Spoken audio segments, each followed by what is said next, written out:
lesson number 3. Today we're going to be talking about chords, things called triads, which are actually just 3-note chords. And I'm going to show you how to also play another scale. It's going to be a D major this time. And yeah, we'll use some D major chords. I'll show you how to do broken and solid, and that's what we're going to do for the lesson. Okay, so let's... Alright, so here we are at the piano again. Now, in the last lesson I showed you the G major scale and I showed you tones and semitones. So in this lesson I'm going to show you something called chords. And you've heard them a lot in piano before, or music hopefully. If you haven't, that's fine. A chord is basically a group of notes that sounds good together. Sort of like a scale is a group of notes played in order that sound good together. A chord is actually a group of notes in that scale that sound good together. So an example would be, say we have the C major scale. We're going to use the first note, the third note, and the fifth note of that scale. And that'll produce our tonic chord. So, as you notice, it's basically starting on the tonic. Ooh. Isn't that rocket science? So if you remember from the previous lesson, the tonic is the first note of the scale. So that's the bottom note of our chord is the tonic note, so we call it the tonic chord. Now this chord is the strongest out of all of them, and it's one of the only chords that you would use if you're playing a piece, right? Say you're just messing around the piano and then you just want to end the piece. So you'd hit the tonic chord of whatever key you're in. And don't worry, you're probably thinking, oh, well, I'll never get to that point. But trust me, probably within a month, maybe 2 months from now of solid practice, I'm thinking about an hour a day if you can muster. But you know what? Even 15 minutes a day is better than an hour every 3 days. Okay? 15 minutes a day steadily is better than an hour every 3 days, even though you'd be getting more practice time that way, because it's more important for you to do it every single day. Okay? Alright, so the chords, you will get to this point, and I just want to introduce this to you so it's not something brand new. And this is kind of fun too, when you can start doing chords.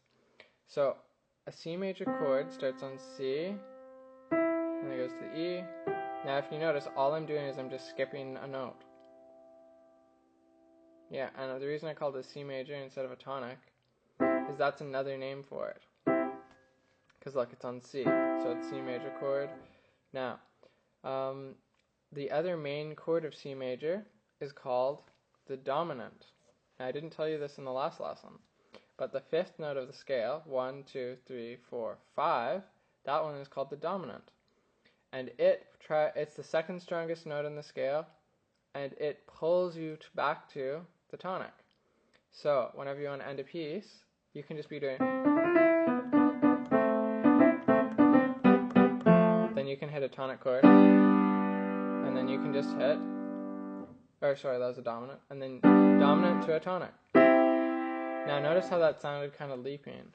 So what we're actually going to do is we're going to play a tonic chord, but we're going to move the G down here and keep the C and the E here. Now that sounds good. That's called an inversion. So, you're like, oh man, Andrew, you're just going so fast now. All these inversions and whatnot and flipping it around. Don't worry, now I'm going to explain it. So, an inversion is actually quite simple. All it is like, say you have building blocks, right? Have you guys ever played Jenga? It's like you take one block and then you put it on top. So what you're going to do, say these are 3 blocks, and we want to do an inversion like this. We're going to take this note, and we're going to move it over here. So it goes, whee, boom. And now we're just going to play those notes. By the way, I'm only using these so you can see what notes I'm pressing down. Technically, you should be using your thumb, your second, and your fifth. But the rule with fingering is you just use whatever comes naturally or feels the best. So experiment a little bit. But generally, for most normal hands, unless you've got really small hands or really big hands, you want to be using the standard and fingering because it has proven to be the best. So, your thumb, your second, and your fifth. Now the reason we do that is because it's a very natural stretch. If we use our third here, it feels a little awkward. Okay, whereas 1, 3, 5, that's just one key per note, or one finger per key. Anyway, okay, so an inversion is just moving the note on top of each other. So there's actually names for inversions. So the first inversion, or this, is actually called the root, because it's like where you're staying. Then it goes to the first inversion, and then the second inversion, and then back to root. So you can use chords like C major, but you can have them like this in any of those patterns. Cool, eh? So notice how each of them have a different sound. This one sounds very closed and final. This one has sort of a higher opening sound. And this has a really open sound. Cool, huh? So those are called inversions, and they can be for every chord. Every chord has an inversion. So, yeah, I actually didn't plan to get into inversions there, but whatever. As we go, that's fine. So, I mean, it's important to know what an inversion is. So, inversions are, you'll notice in piano and music, there's a lot of huge words that sound very scary, but they're actually really simple. So, inversion is just a different way of moving the notes around. So, it's still all the same notes, because look at this. I have a C, an E, and a G. Now, if I'm playing this, what do I have? I have a C, an E, and a G. So I still have the same three notes, but they're just in a different order. How easy is that? So, C, E, G, and now I just have E, G, C, G, C, E. It's sort of like taking the number 1, the number 2, the number 3, and then just altering those numbers into different orders. But it's the same three numbers. Okay, anyway. So, that is called a solid chord when you play all three down together. Now, to play a chord properly, you need to have all three or all the notes in the chord go down at the very exact same time, as if they're one note. You don't want any of this, where like one note's going down, another isn't, or like that. That's bad. So you want to aim to have all notes go down and up together at the same time. Now, probably at first you're going to have difficulty doing these chords, and don't worry about that. You're going to do this exercise. Play the outside notes by themselves, so just 1 and 5, then play the inside note, then play the outside and the middle note. This is going to strengthen your fingers and get your hand used to playing these notes.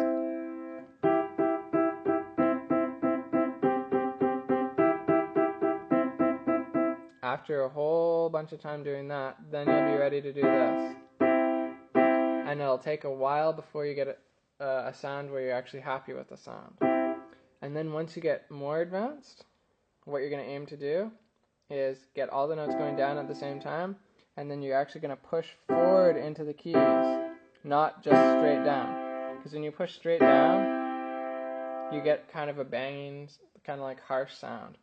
Whereas if you get push forward, it rounds out the sound and you get a nicer sound.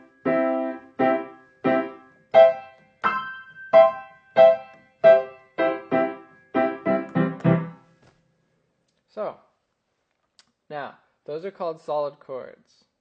Well, actually, technically, these are triads. All you have to do a chord is you're going to add, now some of you might not be able to do this if you're younger or you have smaller hands. Now, reaching an octave is going from C to another C. And I'd advise that you be really, really careful when you do this, because if you stretch your hands too much, you can get injured or do tendonitis. So just do it slowly, and eventually you'll be able to reach it, hopefully, And if not, don't worry, because you can still roll the chords. And I'll get to that in a later lesson. Okay, so if you do want to play this though, this is actually called a full 4-note chord. You're going to play the C, the E, and the G, and then just add whatever note is on the bottom up at the top. It's that simple. So then we go, and now we're going to do this one, this one, this one, and which note was on the bottom? It's the E, so we just play an E. And then, ta-da! So those are chords. Those are solid chords. Now, there's another pattern of chords called broken chords. Now, can you guess what they're going to sound like? Well, you could take a sledgehammer and try playing the chords with the sledgehammer, and that would be a very broken chord because you'd have a broken piano. But that would be the wrong kind of broken. What we want to do is break the chord up. Like that. Instead of playing it all at the same time, we're going to actually play it broken. So it's going C to E to G. So how we're going to do this is it's sort of the motion of turning a doorknob. Have you ever opened a doorknob? I hope so. Otherwise, how would you get around in your house? You'd have to be like, tell you like your husband or wife or child, open that door for me. And how would you ever get out of the bathroom? Anyway, so you turn your wrist and you rotate your wrist. So that's the motion we want to do with this, is we want a rotating motion. Because we actually want to use our arm to play the keys. We don't just want to use our fingers. A lot of people think that piano only has to do with your fingers. But actually it has to do with your entire arm, starting way up at your shoulder. So, what we want to do is we're going to roll, so we're going to start with our thumb, play on the side of our thumb, go right to the bottom of the key, get a nice tone. Now go to the middle key, or I guess our middle finger, the third one. Now as we do it, we're going to roll our wrist like this. Now as you can see, I've got a little gentle roll. I'm not doing stuff like this. It's a piggy rolling around in the mud. Oink, oink, oink. Okay, back to work, piggy. Okay, so it's just a nice gentle roll.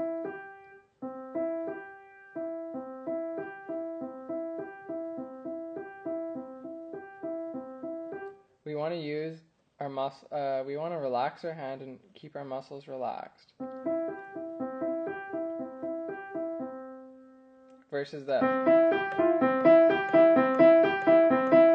Now, which do you think sounds more easy on the ears?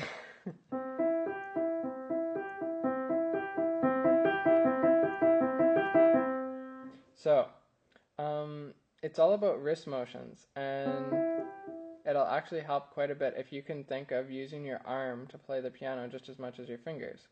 Especially in a real piano, you can hear a big difference in how all the keys sound and how it's all played if you are using your arm to play it. You can hear the subtle differences from your arm than you can if you're just using fingers. Okay? Alright, so that's one thing. So it's rocking back and forth. So I would practice that quite a bit. Now, so that's the first one. Now we can go to the next inversion. We can do this. Now we're going to pull our thumb in and put it where the third finger was. And we're going to put our second finger out and stretch our hand out again, sort of like an accordion. And then as we roll over here, we're going to pull our thumb in and drop it on the G. And see how as I'm doing this?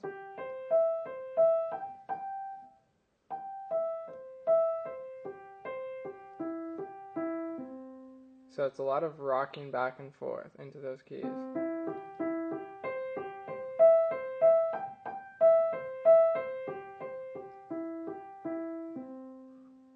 Just like that.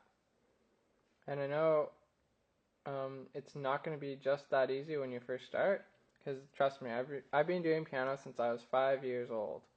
I've been taking lessons since I was 5.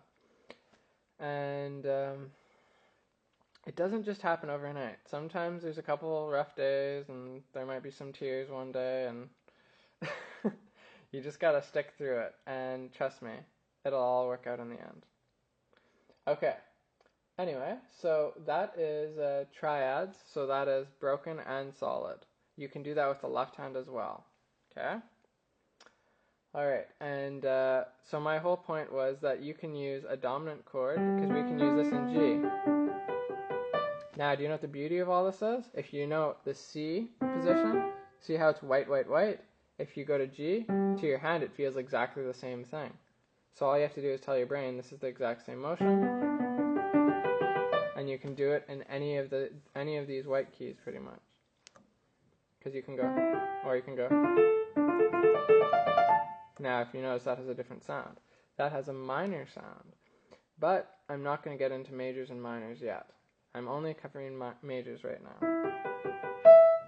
But the important thing is that you can play any of these basic chords. And you can do a lot with them, actually. Alright, so that is chords. Now let's move on to the D major scale. So the D major scale starts on D. Ooh, big surprise, huh? And it goes up to D.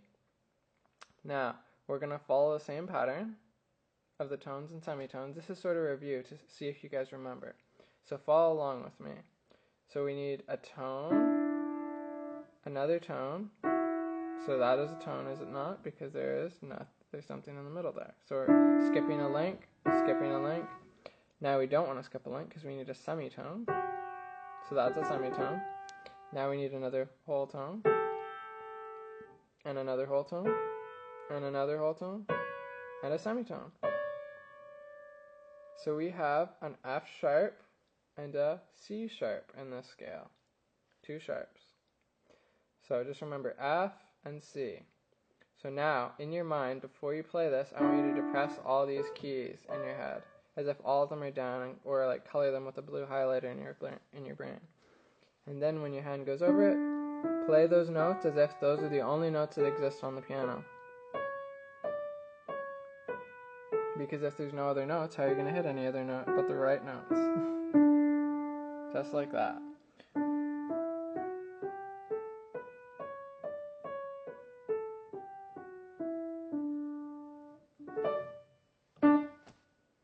Okay. So the D major scale has an F sharp and a C sharp. And if you remember, a sharp goes up a semitone and a flat goes down.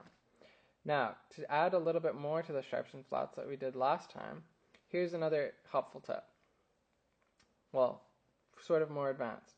Now, say we have the F sharp, that's one semitone up. Now, where would an F flat be? It's the E. See? On the F, it goes one semitone down to the E. So this E is actually called an F flat. If you were playing an F flat, that would actually be an F flat and an E at the same time. So try not to get too confused, because generally you're going to see it as written as an E. Very rarely do you ever see F flats, so don't worry about it too much. This is more of the sake for filling in any gaps that you might be wondering about.